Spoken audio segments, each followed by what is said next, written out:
It's looking like Deebo Samuel's imminently going to be gone from the San Francisco 49ers, whether it's trade, whether it's released, whether it's now post June 1st. So is there a first round replacement for Deebo that the 49ers can't pass on in the NFL draft? Scouting reports on Ted McMillan, Luther Burden, Emeka, Egbuka, the consensus top wide receivers in the NFL draft. Are they a fit for the San Francisco 49ers? Coming at you right now.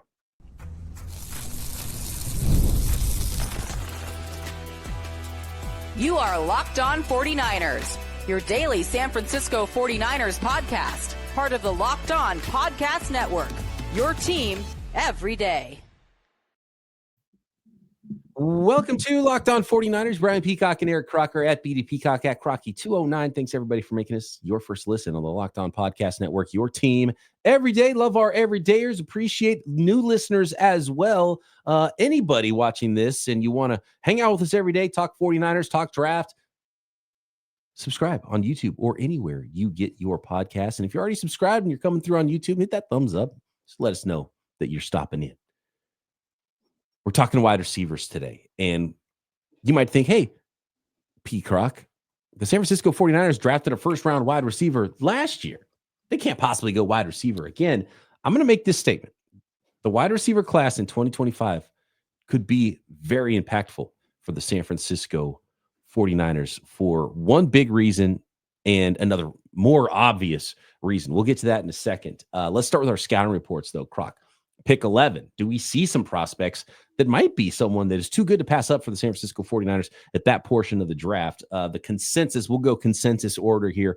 I mean, for months, it's been Ted McMillan, Tetairoa McMillan, 6'5", 210 pounds out of Arizona. He's been wide receiver one in this draft class for a long time. When you threw on the tape and watched Arizona offense and watched Ted McMillan, what did you see? Did you see a top 11 player in this NFL draft? You know, Ted was a guy who, if you go back all the way to last year, and I think it was might have been during the draft or maybe right before the draft, but I said 2025 wide receiver one, Ted McMillan, receiver out of Arizona. Now, this is a guy that I've watched several times in person. I coached and trained my guy Jonah Coleman, who was at University of Arizona for a couple years before transferring to Washington. So I was there watching a lot of McMillan's games and getting to see what it looked like in person. And dude is a freak. You talk about, is he worthy of the 11th overall pick? I think for receivers, it's a little tough to truly live up to the billing of being like a top 15 pick, just because so many receivers are able to be productive. So, what's the difference between a guy who is a 1,200-yard receiver or a 1,300-yard receiver? And in the first round, you see a wide, not even just first round, second round, you're seeing a lot of guys going, I'd say, in the top 60 who have been able to be extremely productive for their respective teams. T. Higgins right now, he's a guy who everyone is like, man, like he's the best wide receiver two in the league, and really a wide receiver one on most teams if he was there and didn't have Chase alongside him. So you do have the Chase guys, Jamar Chase, where he is, man, shoot, the best receiver in the NFL right now, or one of the best, right? And he's just a freak show in itself. Being able to, what, he just have 1,700 yards or whatever, breaking all the records for the Bengals. Is Ted that guy? Is he worthy of being that?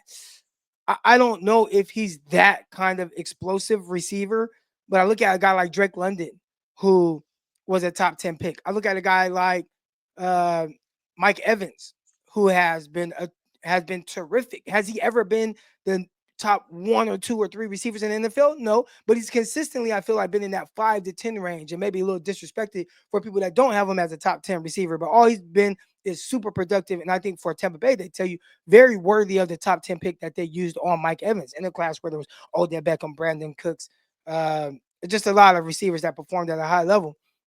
I think Devontae Adams was in that class, Allen Robinson, a lot of good receivers. Ted McMillan, I feel like he falls right in line with kind of what Drake London is, what Mike Evans is. Is he a guy that's just going to win with just these great, beautiful routes? No. But I actually had a conversation with a guy, and I was like, man, route runner in the way that I think fans see it is a little overrated. It's just, are you able to win, and are you able to win consistently however you win?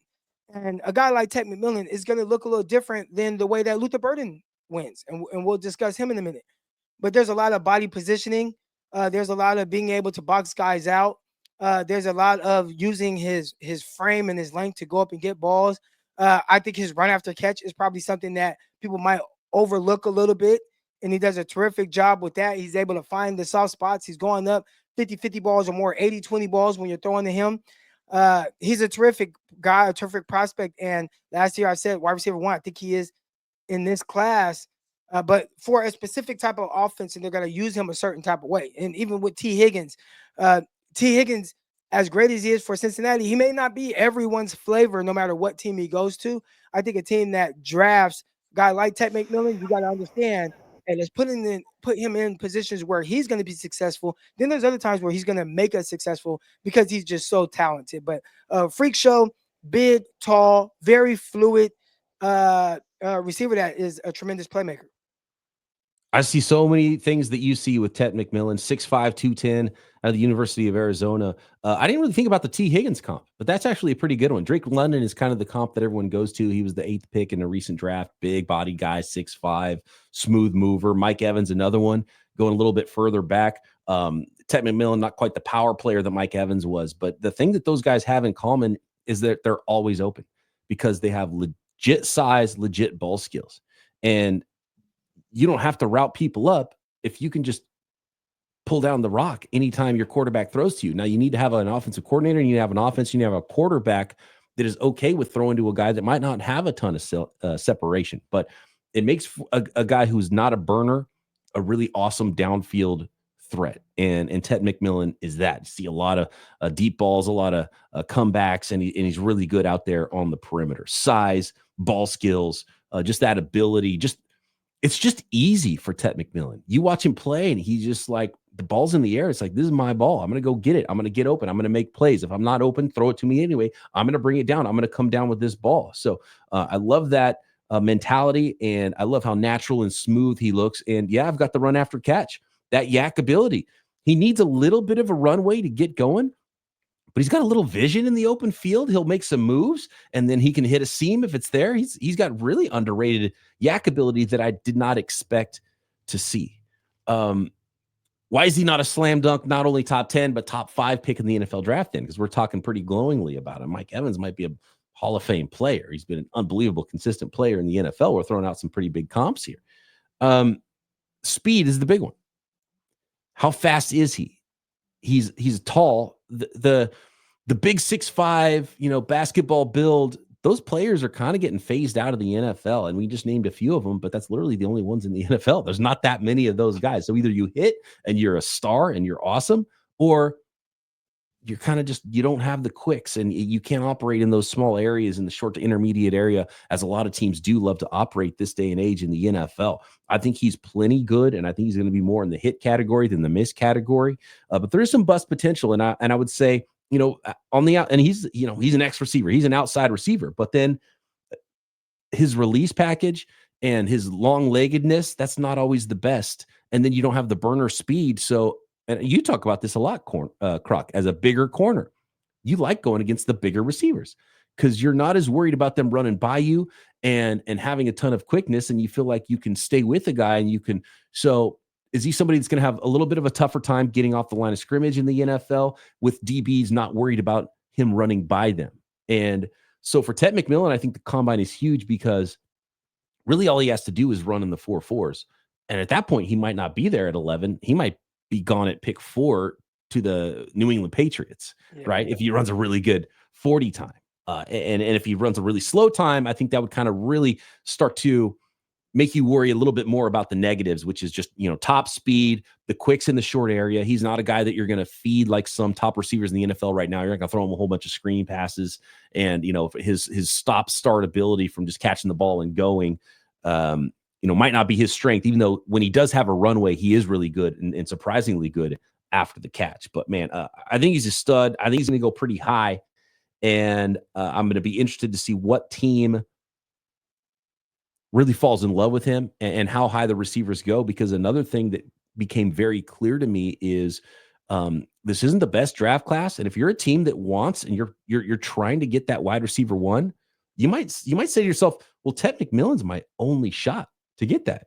So that could push him up the board. That could make him go a little bit higher, or make a team willing to make a trade and move up to get someone like Tet McMillan or maybe Luther Burton high in the NFL draft. You mentioned not a lot of guys that we can really compare him to and potentially where he's going in this draft. And another guy that may come into the comp when it comes to Tet McMillan is Mike Williams. Now, Mike Williams was the top 10 pick, big receiver, 218 pounds coming out. You know, he was that 6'3", 6'4" guy.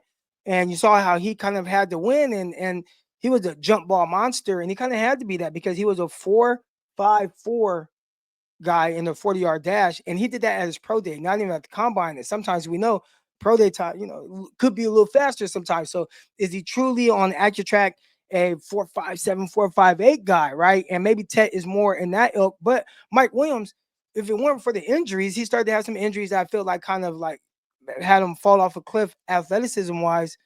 And that's tough too with some of the guys where you have to kind of really rely on one special thing that makes you get at the NFL level. But he was able to win vertically, and he was really good. But again, just the injuries started piling up for Mike Williams. So Tet, very similar. How well does he run? Even if he doesn't run in the 4.4s, but as we see with this, 4.54 still get drafted top 10. I think number 7 overall for the former Clemson receiver. And last thing with Tet, if he's going to end up being more of a one-dimensional, more of a power player, 6'5", 210 is still pretty thin and pretty slim. Is he strong enough? Is he going? Because Mike Evans is a beast. If you're going to be a power forward, yeah, I think Mike Evans was 6'5", 235 coming out. He's huge, right? So that's the tough one. Is like if you're going to be a power forward, Tet McMillan's more of a small forward, just because he's more a slimmer frame. But I think he's got enough athleticism. I like the way he runs routes, short to intermediate area. He's just not the guy you're going to throw to 115 times a year if you're going to pepper him with the little short catch and run stuff and wide receiver screens and that kind of thing. Like he's an old school, true wide receiver. And he's his prototype, like his profile has not been Kyle Shanahan's favorite profiles for receivers. And that's a big, so as we kind of bring it back to the 49ers, I would say the 49ers are all the way out on him because that has not been Kyle's favorite guys. He likes more of the Pearsall build, the Ayuk build, even like Deebo, although he's much wider, 5'11", and some of these guys that have really good change of direction. And which is interesting because some of the 2 best receivers that he's ever coached who were hyper productive with him, Julio Jones, that's a 6'3", 220-pound receiver. Andre Johnson, 6'3", 220-pound receiver who had amazing seasons with Kyle. So it's almost like Kyle goes into a situation with that type of receiver, he loves it. But if you have him handpick his type of guy, it seems like it would be more what we see, that kind of that Ayuk Pearsall build where not the widest guy, 6 foot around there, 190 to 200 pounds. And he's looking for something very specific from a movement skill standpoint. And I'm not sure Tet McMillan is that guy.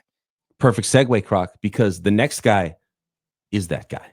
Luther Burden, wide receiver out of Missouri. He is a Shanahan type. Could he be the pick at 11 for the San Francisco 49ers? Next. Today's episode of Locked On 49ers is a message from our sponsor, Intuit TurboTax. Taxes used to be waiting and wondering and worrying if you were going to get any money back, and then waiting, wondering, and worrying some more. Now Taxes is matching with a TurboTax expert who can do your taxes as soon as today. An expert who gives your taxes their undivided attention as they work on your return, while you get real-time updates on their progress so you can do whatever it is and focus on your day. An expert who will find every deduction possible, file every form, every investment, everything with 100% accuracy. Also, you can get the most money back, guaranteed. No waiting, no wondering, no worries. Now, this is Taxes. Get an expert now on TurboTax.com. Only available with TurboTax Live full service. Real-time updates only in iOS mobile app. See guarantee details at TurboTax.com/guarantees.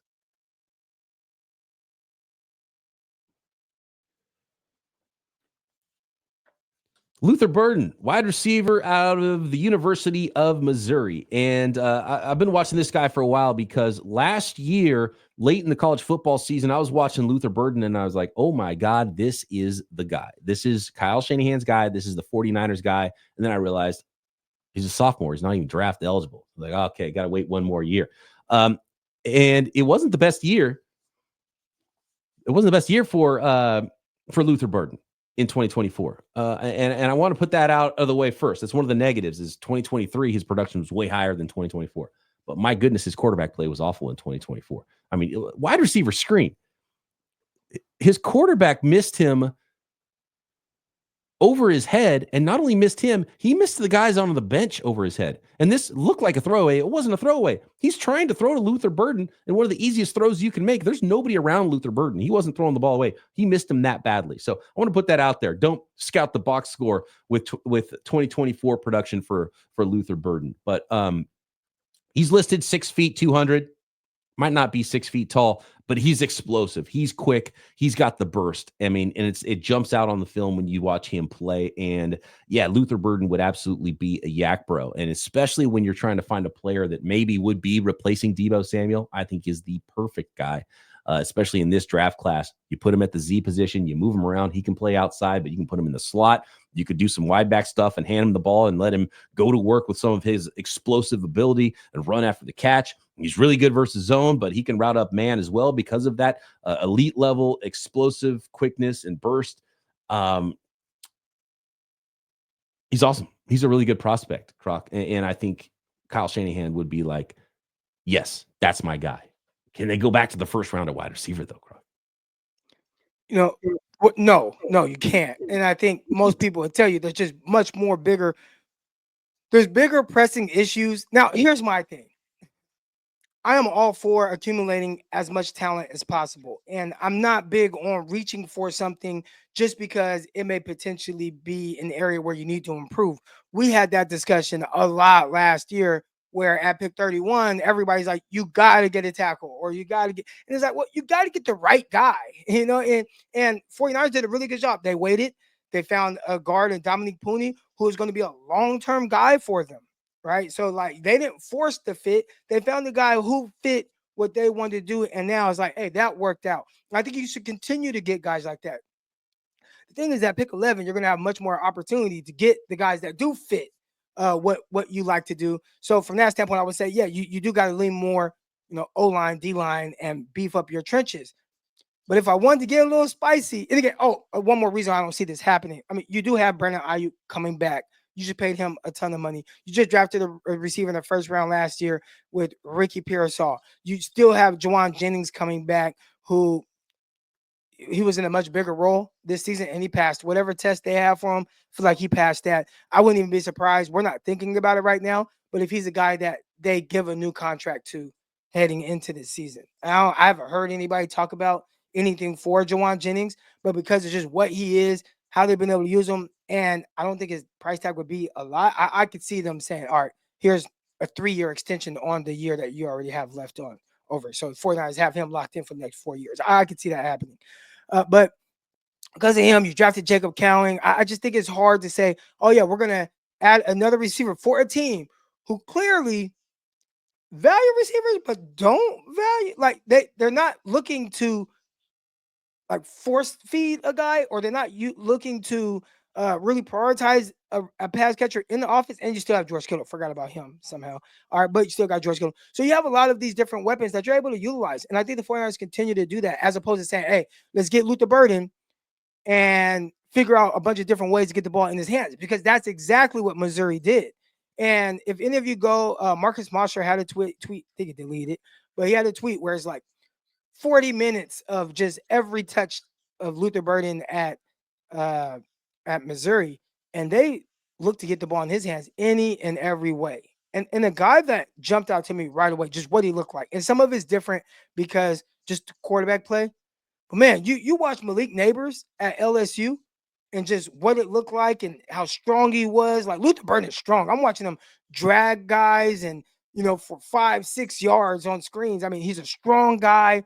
He's tough. He's physical. He's going over the middle. He's making catches. I do believe he's everything that the 49ers want in a wide receiver one. They just have a bunch of guys right now where I think it is like receivers out the question. But for a team that is there around the top 10, if I'm the New England Patriots, I probably prioritize Burden over McMillan. especially for Kyle I would Shanahan. not be opposed to that, and I think he's going to run well. He's got a wins down the field. He runs good route. I love how much they use him out of the slot.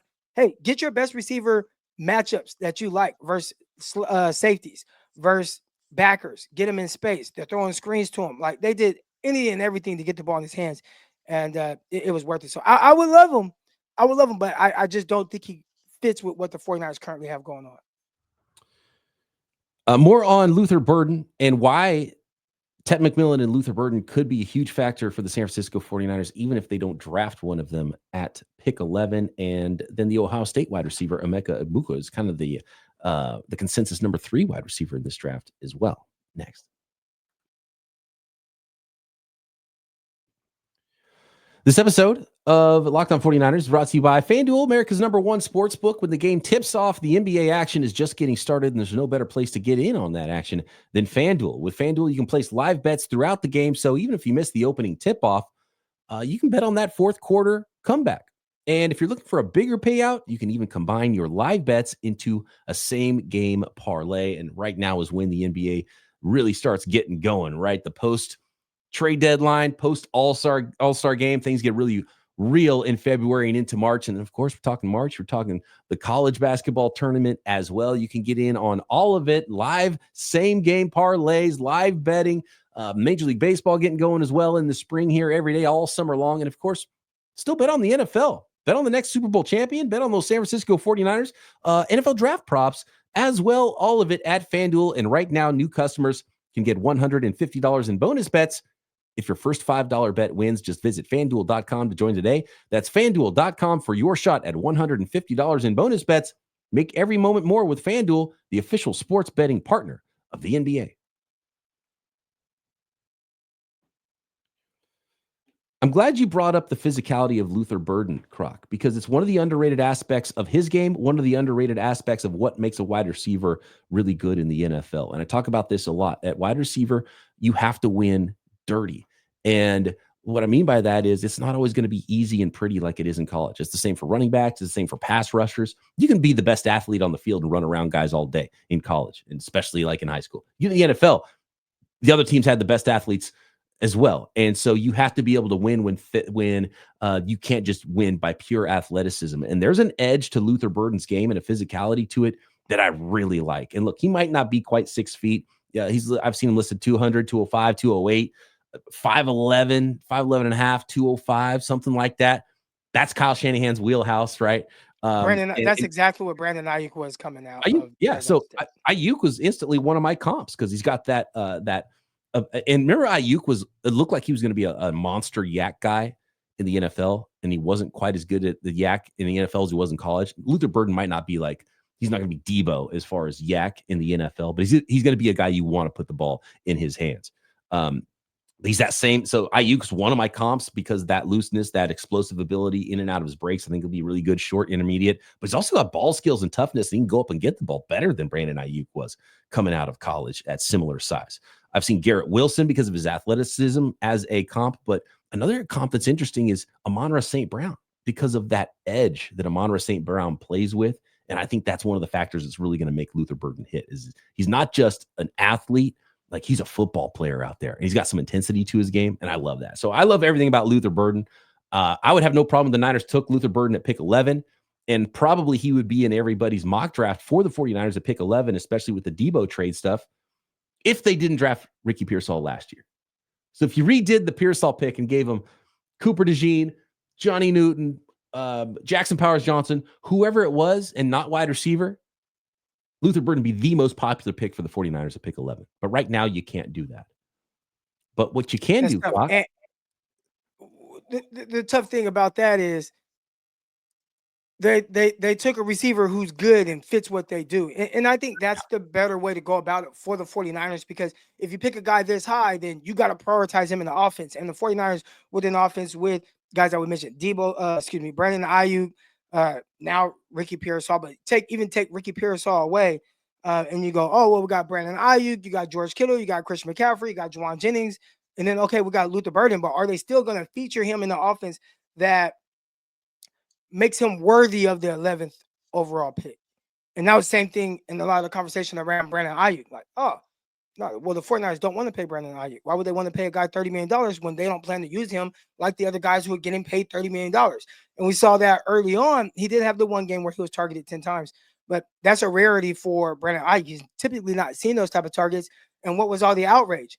Oh, you paid this guy $30 million. That was a waste of money. Like that's, $30 million a year. That's a waste. Oh, but they should have never signed him. Not worth the money. And it's like, well, that would be the conversation around a receiver that they take out 11 because they're not going to be looking to get him what Malik Neighbors has, right? Like nobody's complaining about the Malik Neighbors pick because Malik Neighbors is getting 15 targets a game. Like I would go out there right now on the limb and say, for a guy that the 49ers paid $30 million, he has never seen 15 targets in the game. Like Brandon Ayuk has never seen that. And maybe I'm wrong, but I can't think of any time he saw 15 targets. And I can guarantee that happened multiple times with Malik Neighbors last season. Yeah, just feeding them. Emeka Egbuka is the last guy on the list. Matthew Golden's another one, and we'll get into his tape as well. But Emeka Egbuka right now is the most common player I see as the wide receiver 3 in this class, Croc. And when I watched the Emeka Egbuka tape, I realized the massive chasm of a gap between wide receiver 2 and wide receiver 3, if Egbuka is indeed the wide receiver 3 in this class, because these other two dudes are different. And Emeka Egbuka is in a different tier entirely for me. Which is why I think the value of either Tet or Luther at pick 11 for the 49ers is potentially another team seeing that and wanting to trade up to get a wide receiver at pick 11. I don't think the Niners are going to take a wide receiver at 11, but that might be because people keep asking, okay, you need a dance partner. We did a trade down in our latest mock draft. Who is a team going to trade up for? Well, Tet McMillan or Luther Burden might be a player that a team would trade up for. And maybe that's where the 49ers get that value out of pick 11. And a wide receiver at that spot is another team coming up because I just don't, like we laid out, I don't think the 49ers could take one of those guys. Emeka Egbuka, wide receiver out of Ohio State, 6'1", 205 listed. I don't think he's that big or at least that tall. I wouldn't be shocked if he's right in that same range, 5'11 and a half, 205 or something like that at the combine. He's a well-rounded wide receiver, and he's been at Ohio State a long time. He's a senior. In fact, Croc, shocking for me to learn, Emeka Egbuka is Ohio State's all-time leader in receiving yards. Wow. This is wide receiver university.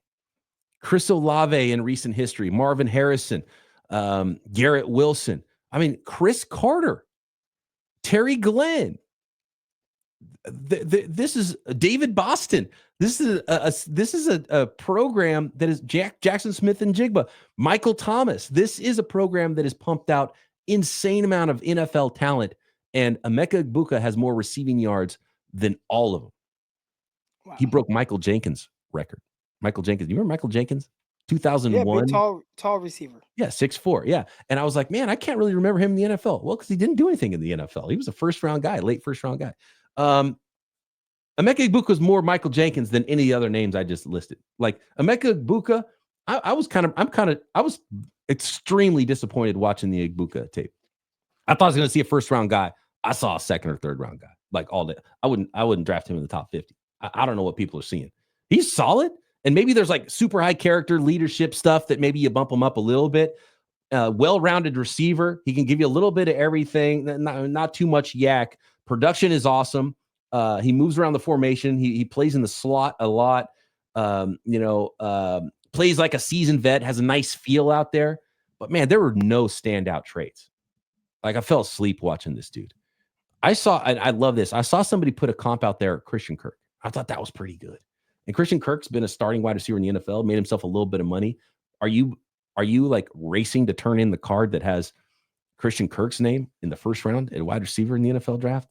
Definitely not. And I like Christian Kirk, but he was properly drafted in the second round. Right. And so I think that's what kind of player Emeka Egbuka is. I think he's a top 100 guy maybe, but probably 50 to 100 and not a top 50 guy. I'm shocked at how consensus he is at wide receiver 3 and is a first-round guy all the way out on Egbuka. Nice player, solid, but he's the type of guy where you draft him in the third round and you're pleasantly surprised because he's a really nice long-term player for you. The ceiling isn't there, and I think the floor is still like, wide receiver 3 or wide receiver 4 in the NFL. Like I don't think the ceiling or the floor warrant a first round pick for Emeka Egbuka. And I know I did the little bit longer deep dive on the film than you, and you've seen him play, but you didn't do the complete film evaluation yet on Egbuka here. But what do you remember from watching him play? Did you see anything that maybe I got wrong there? Because I'm not seeing him create much on his own. Just watching him, he was good, consistent receiver, but he got like the least amount of attention out of everybody. Like think about over the last couple of years, oh, Marvin Harrison Jr., like that's the best receiver. That's the guy getting all the attention. Oh, okay. The next year it's like, well, the kid Smith, who's like the best freshman receiver I've probably ever seen, is getting all the attention. He's getting all the looks. And they had other guys that, you had Tate, and then you also had Egbuka. So I think he's kind of, in a sense, kind of benefited from all the other guys. And it wasn't even like, if you go back to like the LSU with Jamar Chase, Justin Jefferson, and Marshall, it still was very clear, like, man, they're all just so good, regardless of whoever they have trying to defend them. Even with Justin Jefferson, who was probably my favorite out of the group, right? Even more so than Jamar Chase, who ended up, I think, I don't know. I guess there's an argument for who's better, but I think most people might lean Chase.